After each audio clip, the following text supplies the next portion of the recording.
Hope you're all doing well. So, I'm here to solve all your travel problems. Olwaleero mbaleetedde buneno bu suitcase organizer, bu packing cubes. Either call them suitcase organizers or packing cubes. Mbulina in different colors, nga obulaba wano. Different colors, different sizes. Yeah, so pack a number, ejiramu obuntu 7. Material mulungi nnyo. This material is top notch. Just know. Mugumu bulungi.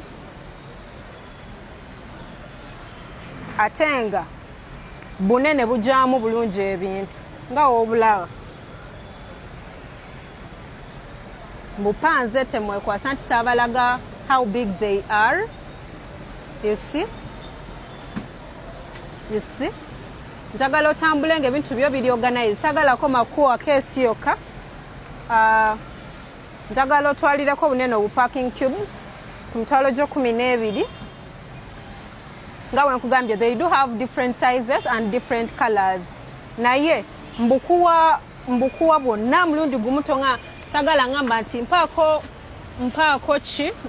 kamu mpaako bubiri simanyi njagalako obusatu. No, you take nga bw'okalaba kaneeno kalimu buno bwonna.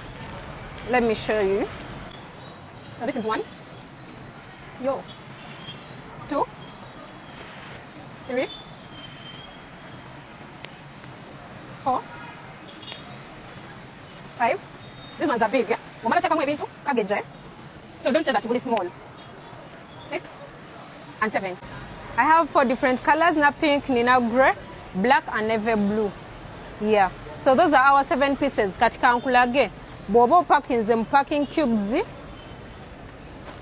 How the suitcase will look like. Let's say this is our suitcase. Jetugenda otambula nayo. I'm going to put my stuff here like this.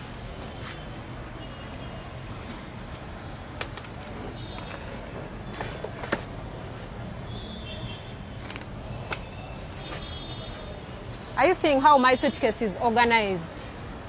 Kesange agenda alabika bweti, very neat.